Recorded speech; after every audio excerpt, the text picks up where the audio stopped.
And welcome again, everyone. My name is Lynn Kinst. I'm the Executive Director of the Hemophilia Council of California, and I want to thank you for joining us today for the Hemophilia Council of California's Advocacy and Policy webinar series. I want to introduce Johanna Gray. Joanna is a principal with Artemis Lobbying Group, which is a boutique lobbying firm in Washington, D.C., and she is the federal policy advisor to the National Hemophilia Foundation. For those of you who are familiar with our structure here in California, I would say that she is to NHF what Terry Calgar-Hill is to us here in California. As many of you know, Terry has been our advocate for the Hemophilia Council for, I think we talked about it last night, 27 years. So, and I know Joanna has been working with NHF for quite a while too, so maybe in your introduction, you can share that with us. So we look forward to hearing what she has to say. Awesome, thanks so much.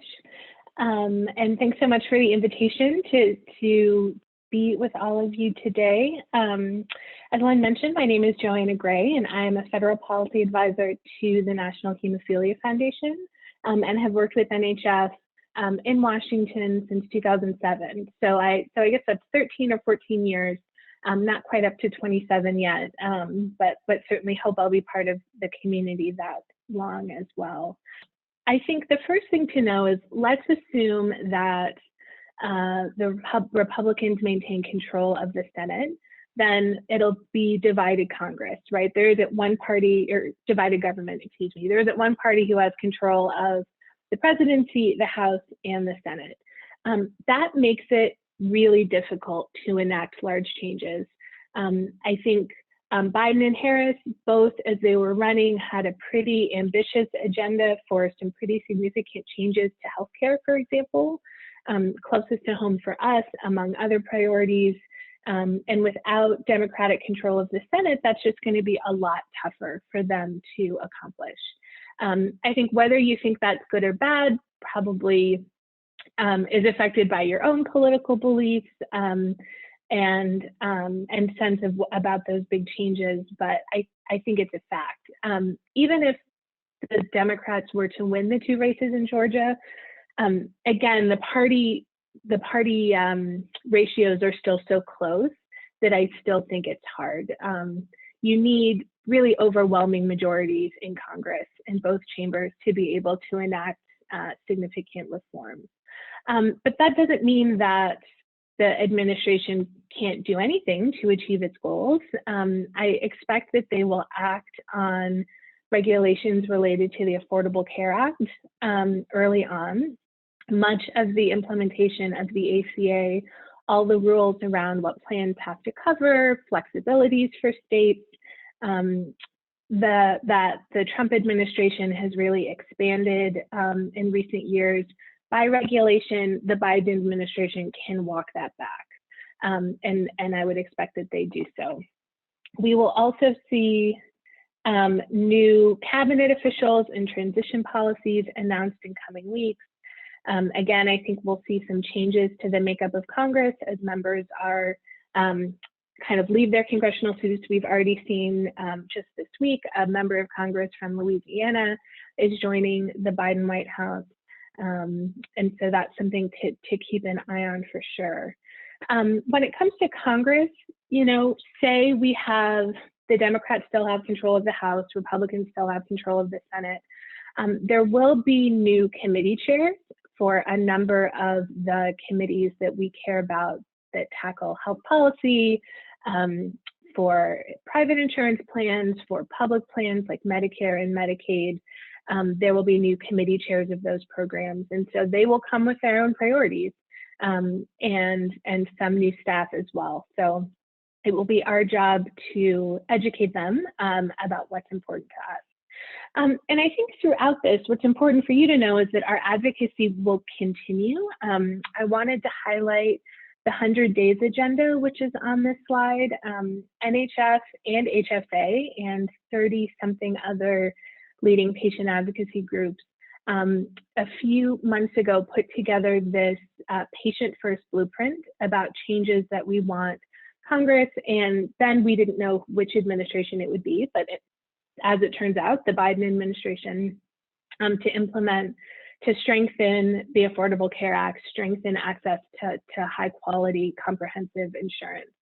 So if any of you want to get into the weeds on what the administration might do to address the ACA, I would encourage you to look there because it's all kind of laid out. I'm also happy, to answer any other questions that you might have.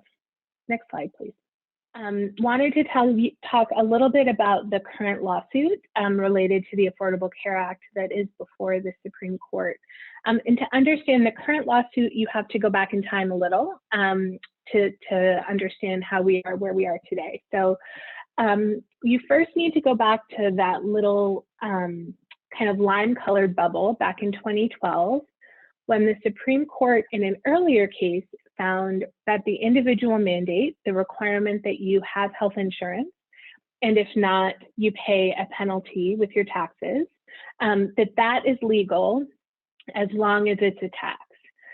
There was a discussion, the legal question was whether Congress can pass a law requiring you to buy something.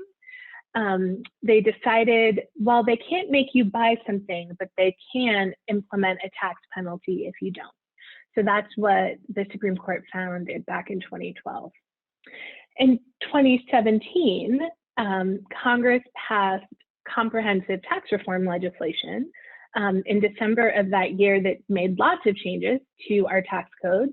But one of the changes is that they basically zeroed out the individual mandate penalty. So the law still says you have to have health insurance, and if you don't, you pay a penalty. But where it used to say, you pay a penalty of $500, now it says you pay a penalty of $0. So the penalty is still there, but not really, because there's no dollar figure associated with that. So that was in 2017, and then in 2018, 20 state attorneys general filed lawsuits basically saying, well, if the individual mandate penalty has gone, that basically means the individual mandate has gone. The individual mandate is gone. Every other part of the ACA is inextricably linked with the mandate. And so then the entire law should be thrown out. And that's what they have been pushing for. Next slide, please. So in the first step, the case was filed in Texas. And in December 2018, the first judge basically agreed with the Texas and the other states. Yes, the mandate's gone. Yes, that means it's unconstitutional, or the penalty's gone. Mandate's unconstitutional. Entirety of ACA is unconstitutional as well. But he issued a stay so that the law stands during appeals. It then was appealed to the Fifth Circuit Court of Appeals. The next December, the court ruled that the individual mandate is unconstitutional because it's no longer producing revenue. But rather than dealing with the question of, okay, well, if the mandate's unconstitutional, what of the rest of the law would have to go to? They basically sent it back to the first judge to say, you need to reconsider which parts of the law have to go. As a fun aside, I was actually on a plane about to take off to go to India for 2 weeks of vacation over Christmas break when the decision came out. And so I read it on my phone and emailed everybody like as we were taxiing, and I thought I was going to get in trouble. Luckily I didn't, but I will always remember that day. It was very dramatic. So flash forward, rather than going back to the judge in step one, now a bunch of Democratic attorneys general decided, no, we should appeal to the Supreme Court. Like, we don't want to go back to the Texas judge and then back to the Fifth Circuit. We're going to go straight to the Supreme Court and have this question resolved once and for all. And the case is now being led by the California Attorney General, and it's now called California v. Texas. An oral argument was held last week. Next slide, please. Oh, I just found this actually, and I thought it was really cool. Like, if you ever wanted just a really clear understanding of how partisan the Affordable Care Act is, like this map shows. So basically, all the orange states are the ones on the side of the lawsuit that says the entire ACA should be thrown out. And everybody in the dark blue is on the part of the lawsuit saying, no, the entire ACA should stand. And then the states in kind of blues and greens have been supportive of the ACA in other ways. So there's only 4 states, Idaho, Wyoming, Alaska, and Oklahoma, who have not formally taken a position one way or the other on this lawsuit, which I think also goes to show how important it is. I think this also frankly shows that, you know, if part of the ACA were found to be unconstitutional and states could go back to setting rules rather than the federal government, whether you as a person with a bleeding disorder had access to insurance that covered what you needed would again be determined by where you live. And that was, I think, kind of the point of the ACA, is that no matter where you live, if you have hemophilia, you should be able to access insurance. Next slide, please. So what's going to happen with all of that background? So the main legal questions relate to standing and severability. So standing is, should there be a case in the first place? Have the original people in Texas who filed the lawsuit been harmed? They say they have, that even though there's no penalty, just having the individual mandate on the books is compelling them to buy health insurance, which they don't want to do. The other thing is, do any of the states, you know, I just showed that there's 46 states involved one way or the other. Do any of them have standing in the lawsuit? And so the first thing that could happen is that the Supreme Court could dismiss the case based on standing. They could say, no, nobody's really been harmed, and we don't think this case has merit. I think that's very unlikely. There were questions related to that during the oral argument, but they could have declined to take the case in the first place if they didn't think there was standing. So I think I would be really surprised if that was how the case was resolved. The bigger question has to do with severability, which is like the legal term for how much of the entire ACA is so closely tied to the individual mandate that if the mandate is unconstitutional, you know, these other provisions have to go too.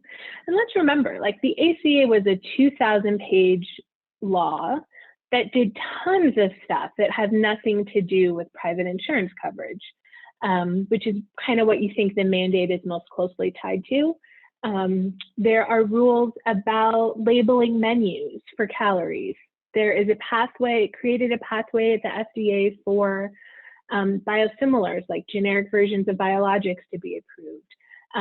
There's the Medicaid expansion, of course. There's the creation of a new program to test different policy ideas in Medicare. You know, there's countless things that were included in the law. You know, and the question is, well, so say the mandate is gone or should be found unconstitutional, does like menu labeling really have anything to do with that? You know, and that's maybe an easy thing because you think, well, not really, right? But there are provisions that are much more closely tied that we care a lot about, like the pre-existing condition protections, ban on lifetime and annual caps, et cetera. So it's always difficult. You know, Lynn and I were joking about my crystal ball.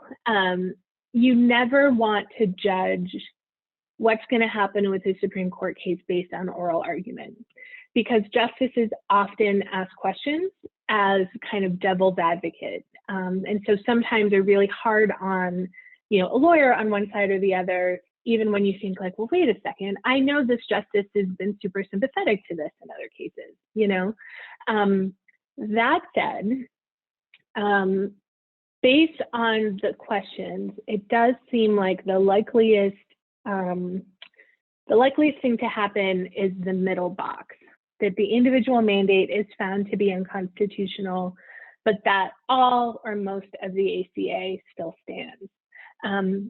Justices ask questions that, or even just kind of stated their sense that, well, you know, the individual mandate has basically been gone since 2017 now. If that were the key part of the whole thing, it would have fallen apart by now, 3 years later, and it hasn't. So maybe the mandate's not as important as we we thought it was. I also think conservative justices tend to be conservative in their interpretation too. And so this idea that, you know, when one provision of a complicated law is unconstitutional, I think there's a tendency to think, well, we don't want to go beyond that. That said, the politics and the jurisprudence around the ACA are obviously very complicated. The last thing I'll say on this slide is that we also have to remember, so the Supreme Court's going to rule, and then policymakers can respond. Congress could reinstitute the individual mandate penalty. They could pass other smaller fixes depending on what the Supreme Court does. So it's kind of all eyes on the Supreme Court, but then quickly, once we see how they rule, attention will shift back to Congress and the administration to respond. Next slide, please. The most important thing to remember is the ACA is the law until it isn't anymore. I get nervous. There's been so much news about this. It's obviously the case is really important. The implications are significant, but it's still the law in the meantime. And folks are going through open enrollment right now. And all the plans you're looking at, still have to follow the ACA rules. We don't anticipate a ruling until the spring or as late as next June. So nothing will change until then, at least. I think the last thing I'll mention, and I always love just two last things. The Adorable Care Act was a PR campaign back from 2010 when the ACA was first being implemented. Talking about this stuff is often kind of a downer. So you're always happy to have a cute animal picture, right? But I think what's most important to remember is that our advocacy, your advocacy to protect access to care and access to insurance will continue. We know that access is not perfect, even with the ACA being law. I think it sets a pretty crucial baseline, but we know there are lots of other issues that people have. And our advocacy on behalf of the community will continue. And I know that yours will on both the state and federal level as well. Next slide, please. So finally, I think this may be my last slide. So what happens between now and then? And I did pick a stormy skies over the Capitol because it does seem pretty uncertain as of today about what is going to happen. So federal funding expires on December 11th. Congress was not able to pass appropriations bills before the start of the fiscal year, which was on October 1st, 2020. They passed what's called a continuing resolution where they, for a short-term period of time, they continue funding at the last year's level into the new year to give themselves more time. They did that till December 11th. They are currently working to see whether they can reach agreement on spending bills.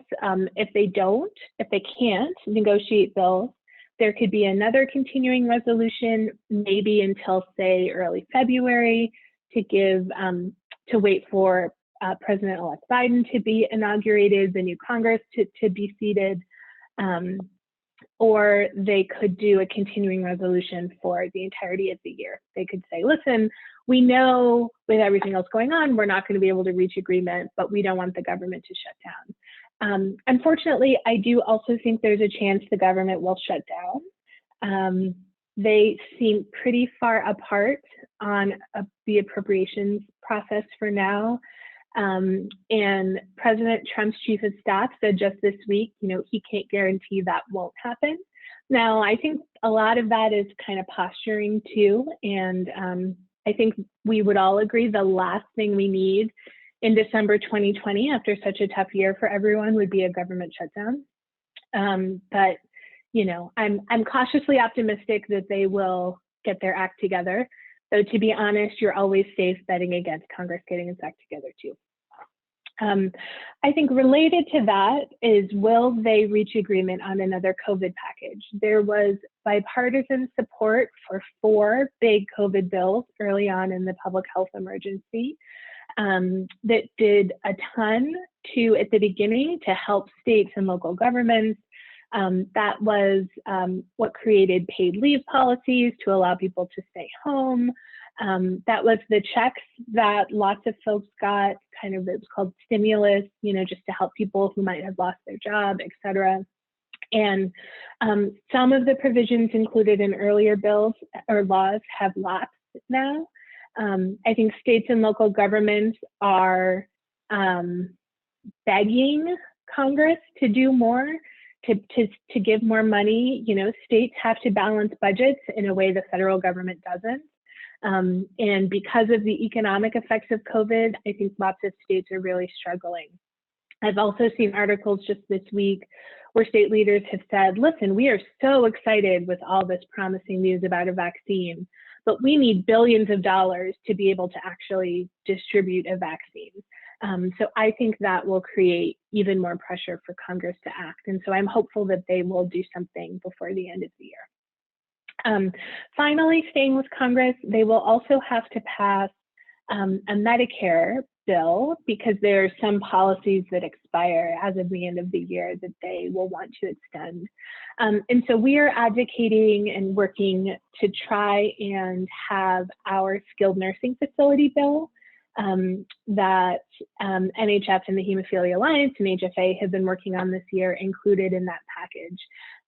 I'm not sure that it's going to quite come together, but we are doing our best to make it so, and we'll definitely update everyone as that moves on.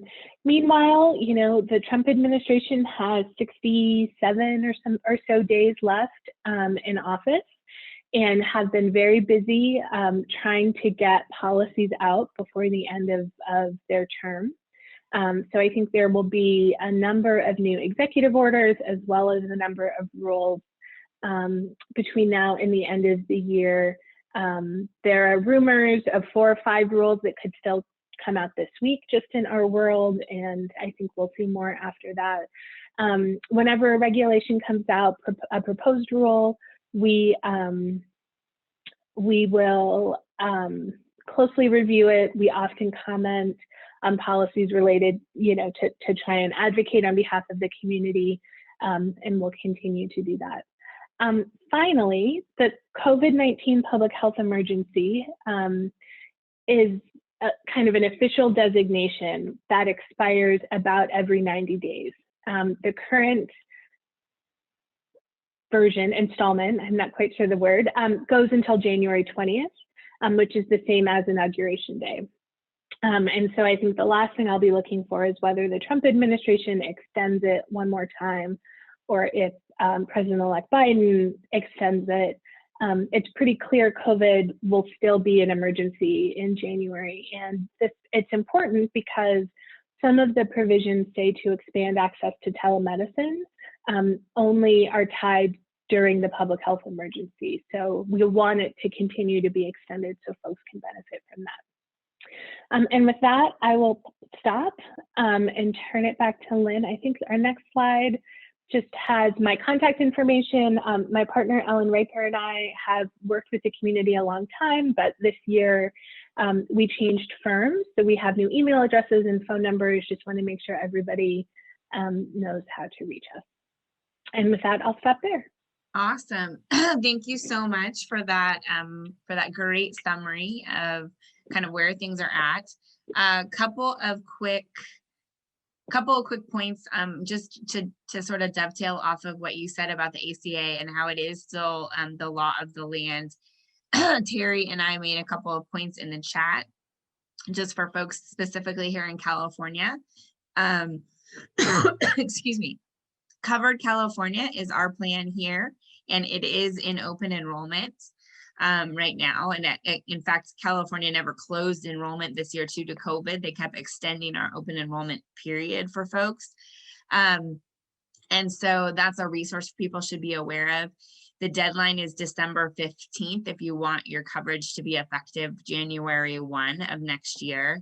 And we do have, actually, by state law, an individual mandate here in California still, but we have also expanded Medi-Cal greatly, and we also have added benefits in covered California where there are more subsidies available at higher income levels. So that's definitely something that folks should explore if they have need of insurance. There's a lot of support there to help people here in California get resources, as well as GHPP and CCS specifically for the bleeding disorders community.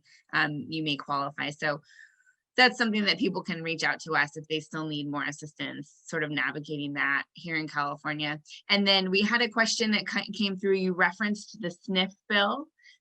Did you want to explain just briefly what that is and how it benefits the bleeding disorders community? Oh, sure. Yeah, I'm happy to. You know, and I live in Washington, so I can't help but use acronyms. So sorry, I should have explained it more. So SNF, SNF stands for Skilled Nursing Facilities, and the issue is that skilled nursing facilities are often where the care setting where you would want someone to go after a hospital admission if they have had, say, a joint replacement surgery and they're not quite healthy enough to go home, but they can leave the regular acute hospital.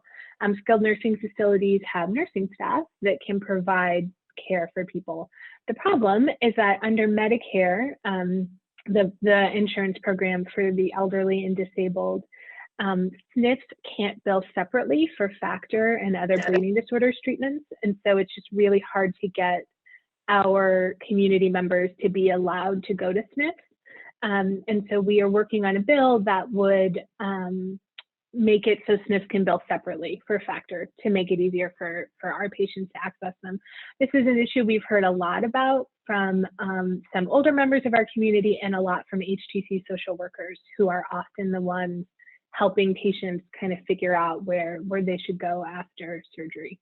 I'm happy to answer any other questions. We also have a pretty cool online write your member of Congress thing that, Lynn, I think you have maybe already shared with folks, but we can definitely, I can find the link and put it in the chat box too. If anybody wants to write your senator or representative about the bill, that'd be awesome. Yeah, I was just gonna say, I think Andrea is looking for that link to see if we can post it in the chat. Or if you can find it, feel free. We did send it out in an email a few weeks ago, but maybe not everyone who's on might have seen that. If you're interested, though, we can see if we can get that going. So I think that's all the questions that we had for now. Folks have your email address, or they can reach out to us if they have more follow-up questions. So thank you again. Briefly, I did want to mention we have a lot of upcoming events as we start planning for 2021. We're going to have our webinar series at the beginning of next year is going to be focused on various advocacy related topics. And I did want to give a plug. NHF's Washington Days are going to be virtual next year. I don't know if you want to say something briefly about that and kind of what you're going to be focused on, but those are going to be March 3rd through 5th. So that might be a unique opportunity for folks to be able to participate in Washington Days without having to travel to Washington, DC. So you can mention that. And then our legislative day will also be virtual. So you might want to mark your calendar with some of those dates. And it looks like both Andrea and Joanna were able to drop that link into the chat, so you guys can lobby your Congress member. Just a little plug, I filled that information out a couple weeks ago. When I first got it, I actually got a phone call back the next day from my House member's office. A staffer called me to thank me for my email and let me know that they would look at it. And then I got emails back from both of our state or our U.S. senators' offices. So they do look at those. That's awesome. Do respond, and it is worth your time to go ahead and make your voice heard on those issues. So with that, anything you want to add, Joanna? No, a lot more to come on Washington Days 2021, but I think, Lynn, you're exactly right that I think it'll be great to allow folks who may have trouble getting to DC to be able to participate. I think registration's going to open after Thanksgiving, but don't quote me on that. But everybody will know once we're open. Yeah, we'll definitely send it out on our end once we get that information. So with that, Just want to thank our sponsors again, Cicada and Sanofi Genzyme, who help sponsor our monthly webinar series. And thank you all for joining us, and have a great rest of your week and a happy and safe Thanksgiving. Thank you. Bye-bye.